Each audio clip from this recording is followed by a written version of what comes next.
नरेंद्र मोदी जी के नेतृत्व में इस देश ने पूरी दुनिया के अंदर अपनी साख भी बनाई और धाक भी बनाई। हमारे परमात्मा की दया से ये जो वर्तमान का समय चल रहा है, इस समय को पढ़ने की जरूरत है। मैं आपके बीच जब आकर बात कर रहा हूं तो इस झारखंड जैसे राज्य के लिए जब आपके सामने चुनाव का निर्णायक मौका सामने आया है, ऐसे निर्णायक मौके में आपके मन में जो विचार आ रहा है, उसी विचार के लिए मैं बात करने आया हूं। मैं बाबा महाकाल की धरती से आता हूं। एक बार मेरे साथ जयकारा लगाइए, महाकाल महाराज की। और आप बाबा बैजनाथ की धरती वाले हैं तो बैजनाथ महादेव की भी जय बोलना चाहिए। बाबा बैजनाथ महादेव की। और जब सबकी जय बोल रहे हैं तो गोपाल कृष्ण ने क्या बिगाड़ा? बोले गोपाल कृष्ण भगवान की, प्रभु रामचंद्र महाराज की। हम जब ये जय बोलते, हमारे विरोधी कहते ये धर्म की राजनीति कर रहे हैं। ये धर्म की राजनीति क्यों कर रहे हैं? अब इनको कोई समझाए कि हम धर्म की नहीं करें तो अधर्म ही कर रहे हैं क्या? किसकी करना चाहिए? करना चाहिए कि नहीं करना चाहिए? ये हमारे पुरखों ने जिनको माना, जिनके पीछे पूरा देश आगे आगे चला। हाँ, धर्म की राजनीति करी कंस ने, रावण ने। अब वो रावण नहीं रहा, फिर भी राम का विरोध करते हो। ये कांग्रेस और हेमंत सोरेन ये भगवान राम के विरोध करने वाले हैं।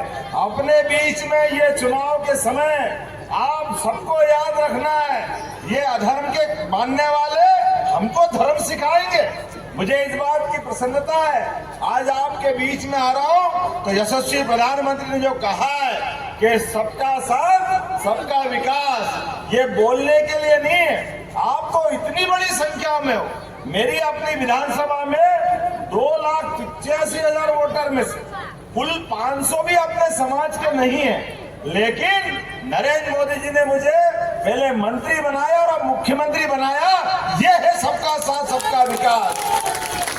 इतनी बड़ी संख्या हमारी है और ये खाली बोलने की बात नहीं है, लेकिन मुझे इस बात को बोलने में कोई संबंध, कोई संदेह भी नहीं है। बाबूलाल जी जो बता रहे थे, पिछली बार सोरेन एक के बाद एक झूठ बोलते गए। सोने का सिक्का देंगे, सोने का सिक्का। आप में से किसी को मिला हो तो बताओ हाथ खड़े करके। सोने का तो छोड़ो, पीतल का भी नहीं मिला। ये सारे चोर पैसे खा गए, अपने हक पे डाका डाला। आज हमारे लिए तो बदलते दौर में हम जब जिसकी जयकारा बोल रहे हैं, जब भगवान राम अयोध्या में मुस्कुरा रहे तो जमुना जी के किनारे वाले कृष्ण कन्हैया ने क्या बिगाड़ा? वो मुस्कुराना चाहिए कि नहीं मुस्कुराना चाहिए?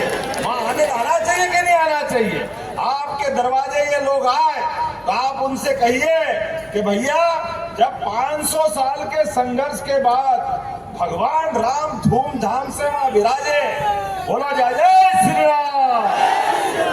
तो हमारे 500 साल के संघर्ष के बाद में जब भगवान राम मुस्कुरा रहे तो ये देश तो भगवान राम और कृष्ण के नाम से ही जाना जाता है। दुनिया उनको उस नाम से जानती है, तो कृष्ण भगवान ने क्या बिगाड़ा? लेकिन ये सारी बात करेंगे, लेकिन जैसे ही आप ये बात करोगे ये कि हम ये नहीं बोलेंगे, ये नहीं बोलेंगे। अच्छा, तो तुम क्या बोलोगे? तुम बोलोगे बांग्लादेशी घुसपैठियों को यहाँ का हक चाहिए। अरे बांग्लादेशी घुसपैठी है, वैसे तो पूरे देश के अंदर ही कोई विदेशी इस देश में नहीं आना चाहिए। ये नियम और ईमान धर्म की बात है। बोलो सही बात है कि नहीं है? कोई विदेश से आना चाहिए क्या? अपने अपने देश में रहे, लेकिन वोट के भूखे ये सोरेन और कांग्रेस वाले सारे घुसपैठियों को यहाँ ला रहे हैं। यहाँ आके वो घुसपैठे क्या कर रहे हैं? हमारी बहन बेटी पे निगाह डाल रहे हैं, हमारी जमीन जायदाद पे निगाह डाल रहे हैं, उसको छीन रहे हैं। हमारे रोजगार के जो साधन है, बेरोजगारी बढ़ाने में ये घुसपैठिए मदद कर रहे हैं। और तो और आने वाले समय में अपने बाबा बैजनाथ सहित सभी मंदिर संस्कृति को भी इसी प्रकार से ये अपनी निगाह से देख रहे हैं। मैं आपको बताना चाहता हूं आज बताइए पूरे देश के अंदर जिस प्रकार का वातावरण बना है, जहां जहां हिंदू आबादी कम हुई है वहां अपने देवस्थान खतरे में पड़े कि नहीं पड़े। ये आज कश्मीर का उदाहरण देख लो। कश्मीर के अंदर आज 70 साल तक जो धारा 370 के माध्यम से, अरे कश्मीर तो वो मुकुटमणि था भारत का, लेकिन याद करो मानसरोवर यात्रा भी करने जाते थे तो चारों तरफ से पुलिस वाले और सुरक्षा वाले ऐसे घेर के ले जाते जैसे हमको अमेरिका, इंग्लैंड या किसी और देश में जा रहा है। अपने देश के अंदर अपने भगवान का दर्शन करने जाओ तो भी हालत खराब थी, क्योंकि इनके पीछे कांग्रेस और उनके लोग थे। उन्होंने अपनी हिंदुओं की आबादी वहां बसने नहीं दी। आप बताओ, इनके हालात तो ऐसे हैं, इनके जो व्यवहार है वो व्यवहार तो ऐसे है, ये रांची को भी कराची बना देंगे, ऐसे हालात है। हमको चाहिए क्या? ये अपना देश है, अपना प्रदेश है, इसकी राजधानी बड़ी पवित्र है, लेकिन छोटे मन के कारण से आप बताओ पाकिस्तान की हालत क्या है। पाकिस्तान में 20% हिंदू थे जब देश आजाद हुआ। हमारी और उनकी एक साथ ये 1947 के दिन हमारी अपनी आजादी और उनकी आजादी साथ है, लेकिन आज वहाँ घटते घटते घटते केवल 2% हिंदू रह गए। लेकिन अपने यहाँ इस देश के अंदर ये बढ़ते जा रहा है। लेकिन मुझे सभी मुस्लिमों से नहीं कहना, लेकिन खास करके रोहिंग्या मुस्लिम, बांग्लादेशी मुस्लिम ये आ रहे हैं। ये कहां से आ रहे हैं? ये हमारे हक को खा रहे हैं। बोलो मंजूर है? अपने हक खाना चाहिए क्या? आप बताइए, अपनी जमीन जायदाद पे कोई कब्जा करे, आप हाँ करोगे क्या? अपनी देवस्थान, हमारी संस्कृति सब कुछ खतरे में। लेकिन आज के इस दौर में वो वहीं सुरक्षित है जहां हमारा ये कमल का फूल लहलहा रहा है। मुझे इस बात की प्रसन्नता, जोरदार ताली बजा नरेंद्र मोदी जी के लिए। आज मुझे मौका दिया, हमने सरकार बनाई। बाबूलाल जी साहब, हमारे अपने मध्य प्रदेश के अंदर भगवान ने कंस को मारा 5000 साल पहले, लेकिन शिक्षा ग्रहण करने भगवान कृष्ण उज्जैन आके शिक्षा ग्रहण करने आए सांदीपनि आश्रम में। शिक्षा का क्या महत्व है ये भी समाज के सामने भगवान कृष्ण ने उदाहरण दिया है।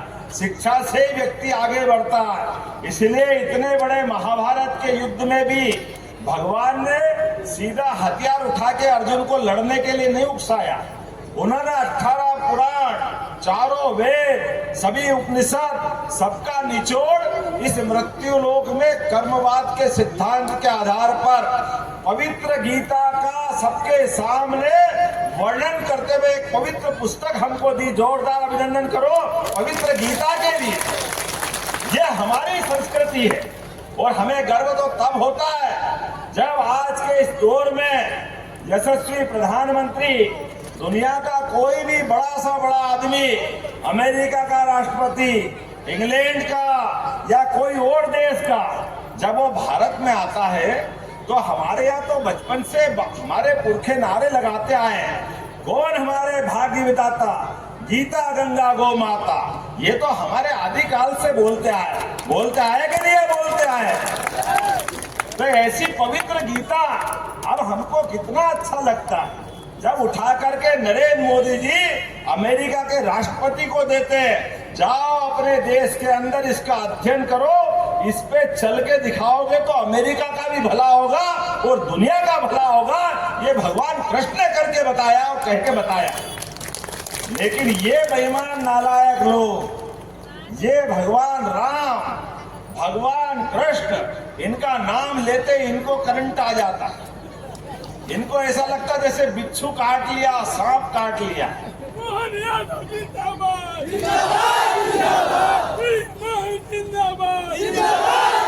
आप बताओ इनको क्यों है इतनी नफरत? केवल इसलिए कि वो बांग्लादेशी घुसपैठिए हमारे वोट नाराज नहीं हो जाए। ये केवल इस बात के लिए चिंता करते हैं। इसलिए गौ माता कटती है तो इनको मजा आता है। अरे गौ माता में 33 करोड़ देवी देवताओं का वास है। मुझे इस बात का गर्व है। इसके घर में गाय वो गोपाल, और जिसके घर में गाय का कुल वो घर घर गोकुल। इस देश में हम रहते, इसका आनंद होना चाहिए। हमारे अपने देश के अंदर गीता माता का सम्मान मत करो, गौ माता का सम्मान मत करो।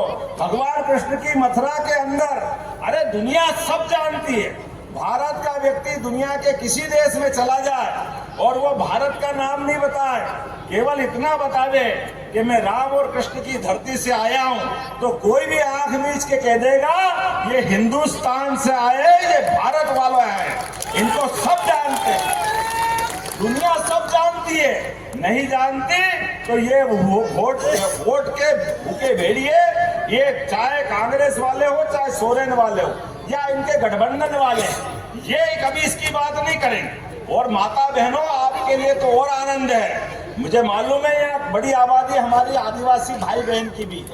यशस्वी प्रधानमंत्री ने केवल मेरे को मुख्यमंत्री नहीं बनाया, आदिवासी भाई बहन में से 70 साल के बाद देश के सबसे बड़े पद पे एक आदिवासी बहन को राष्ट्रपति बनाई, श्रीमती द्रौपदी मुर्मू को। ये है मोदी और ये है भाजपा, ये सबका साथ सबका विकास कहने के लिए नहीं है। अरे ये तो इतने झूठे हैं।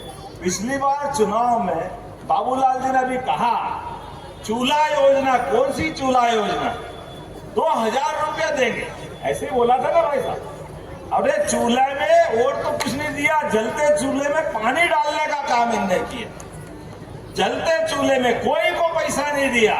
मुझे इस बात की प्रसन्नता है, ये जो गोगो दीदी योजना है, भारतीय जनता पार्टी ने मध्य प्रदेश में 1250 अपनी बहनों को दे रहा है। जोरदार अभिनंदन करो हमारी इस योजना के लिए।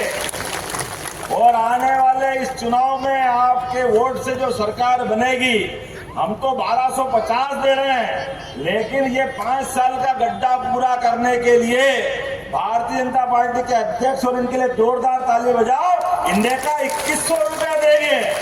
ये है हमारा कलेजा, ये 56 इंच वाले की सरकार का ये प्रतिसाद है। जब विकास होगा तो धूमधाम से होगा। और युवा ताली बजा रहा है, 2000 रुपया महीना आपके लिए भी देने की हमारी इसमें घोषणा है। जब जो बात कहते हैं वो करके दिखाते हैं, खाली बोलने के लिए नहीं बोल रहे। आज प्रसव सहायता डिलीवरी अगर होने वाली है तो 6 किट और 2100 रुपया बहन को देने का आपकी एक घोषणा है। मुझे तो इस बात की प्रसन्नता, जितने प्रकार से लेके चलने के लिए आपने योजना बनाई, वाकई में आप ये मान के चलो झारखंड आने वाले समय में, यद्यपि मैं भी आपका भाई हूँ, मध्य प्रदेश का मुख्यमंत्री हूँ, मुझे भी अच्छा लगता है, लेकिन जैसा उज्जैन में कौन कौन गए हाथ खड़े करके बताओ। महाकाल मंदिर में आप गए होंगे, वहां महाकाल का महालोक बना के बताया हमने। वो महाकाल का महालोक बनाया, हमारी सरकार आएगी तो बाबा बैजनाथ का भी लोक बनेगा, ये संकल्प भी हुआ है। इनके माध्यम से हमारे शैव संप्रदाय की सारी व्यवस्था जानी जाएगी। इतना ही नहीं, हमने वहां सरकार बनने के बाद इसी गोवर्धन पूजा, किन किन ने गोवर्धन पूजा की थी हाथ खड़े करके बताओ, जो जो गौ माता को मानते हैं। मुझे इस बात की प्रसन्नता है, हमने गोवर्धन पूजा के दिन बाबूलाल जी आपके माध्यम से सरकार तक बात पहुंचाना चाहूंगा। ये सब गो भक्त बैठे, कौन कौन गो भक्त है हाथ खड़े करके बताओ। सारे लोगों ने हाथ खड़े कर दिए। अगली गोवर्धन पूजा भी यही मनेगी और गोवर्धन पूजा के दिन छुट्टी भी घोषित करना, हमारी गौ माता को पूजेंगे, आनंद मनाएंगे। सच्चे अर्थ में तो दिवाली 2 दिन मनती है, एक दिन दिवाली तो धनवान की होती है, ये किसानों की दिवाली तो गौ माता के पूजने से होती है। बताओ, अपनी गौ माता के परिवार को छोड़ के कोई खेती बाड़ी कर सकता है क्या? कोई करता है क्या? हमारे खेती आधारित देश में, खेती आधारित प्रदेश में हमने धूमधाम से मध्य प्रदेश में छुट्टी भी की है और जन्माष्टमी भी धूमधाम से मनाई और गोवर्धन पूजा भी धूमधाम से मनाई है। ये यहाँ भी बनना चाहिए। यह हमारे सनातन संस्कृति से जोड़ता है। और हम और आप मिलेंगे, ऐसी बहुत सारी बात कह सकता हूँ, लेकिन समय की कमी है, अब हमको जाना पड़ेगा। तो जाने के पहले आपसे आश्वासन चाहता हूँ, जो जो मेरी बात से सहमत है सब अपने स्थान पे खड़े हो जाओ। दोनों हाथ की मुट्ठी बांधो और हमारे बीच में इस विजय अभियान में यहाँ के दूल्हे बनाए सत्येंद्र नाथ तिवारी जो विधानसभा का चुनाव लड़ रहे हैं, तो एक एक वोट जब तक भाजपा के पक्ष में नहीं डालेगा तब तक हम शांति से नहीं बैठेंगे। बोलो सब तैयार है? बोलो भारत माता की, गोपाल कृष्ण भगवान की, प्रभु रामचंद्र महाराज की, भारतीय जनता पार्टी जिंदाबाद। बहुत बहुत धन्यवाद। भारत माता की जय। एक वोट कमल फूल छाप में डाल करके यहाँ से आप सत्येंद्र तिवारी जी को भारी मतों से विजय बनाएंगे, ताकि झारखंड में भारतीय जनता पार्टी के नेतृत्व में एनडीए गठबंधन की सरकार बने। हम यही कहने के लिए, यही निवेदन करने के लिए आया। आपने देखा कि इन 5 वर्षों में झारखंड की हालत क्या हुई। कानून व्यवस्था बिगड़ गया पूरी तरह से। जहाँ चोरी, डकैती, हत्या, अपहरण, बहु बेटियों की इज्जत भी सुरक्षित नहीं रही। और इसीलिए मैं आप सब लोगों से यही कहने के लिए आयो, झारखंड में कानून की राज्य को स्थापित करना है तो भारतीय जनता पार्टी के नेतृत्व में सरकार बनानी है, कमल फूल छाप को जिताना है। यही कहने के लिए मैं आया हूँ। आज इस प्रदेश में हेमंत सोरेन के नेतृत्व में झारखंड मुक्ति मोर्चा, कांग्रेस, राष्ट्रीय जनता दल सरकार चल रही है, लेकिन 5 वर्षों तक इन लोगों ने झारखंड की जनता को ठगा है और झारखंड को भी इन लोगों ने लूटा है। अब याद करिए, पहले हेमंत सोरेन जी क्या कहे थे कि साल में गरीबों को 72,000 रुपया देंगे, एक पैसा भी नहीं दिया। माँ बहनों से उन्होंने कहा था कि चूल्हा खर्च 2,000 रुपया महीना देंगे, वो भी उन्होंने नहीं दिया। लड़कियों से कहा था कि शादी होगी, बेटियों से कहा शादी होगी, सोने की सिक्का देंगे, वो भी उन्होंने नहीं दिया।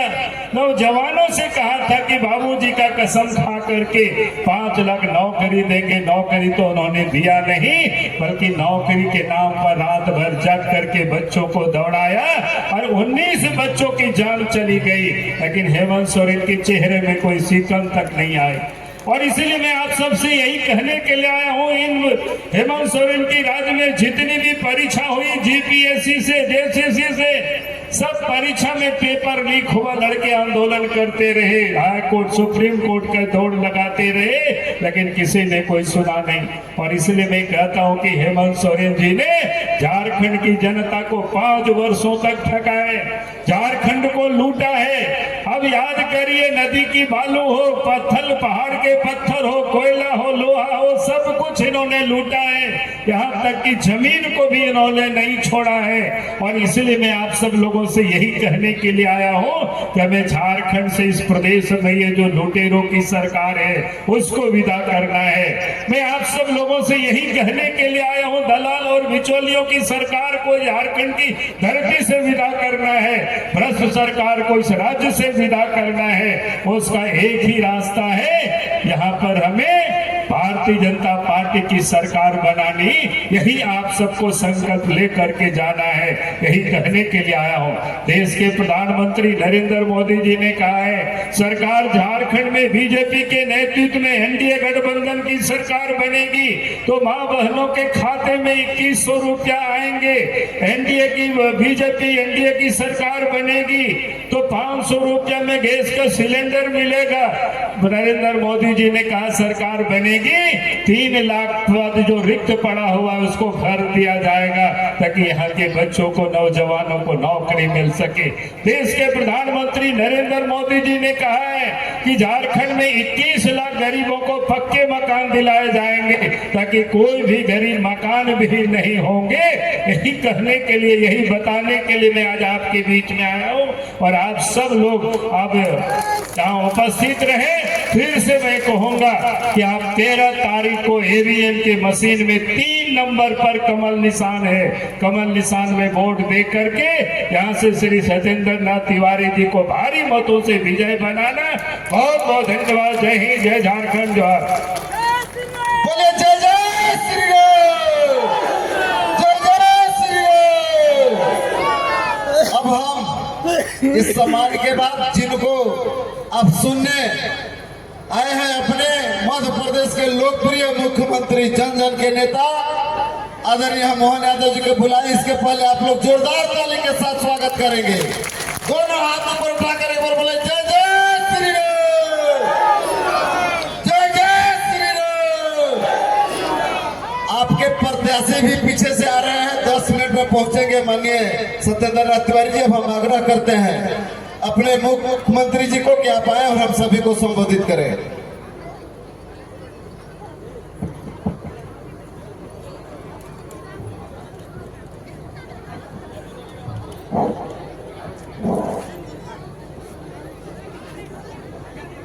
मंच पर मौजूद हमारे अपने भारतीय जनता पार्टी के प्रदेश के अध्यक्ष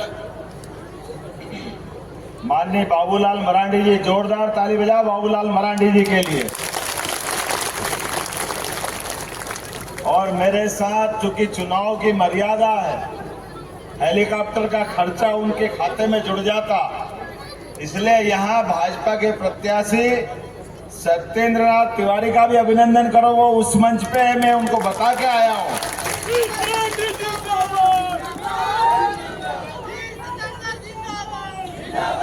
डॉक्टर पतंजलि केसरी जी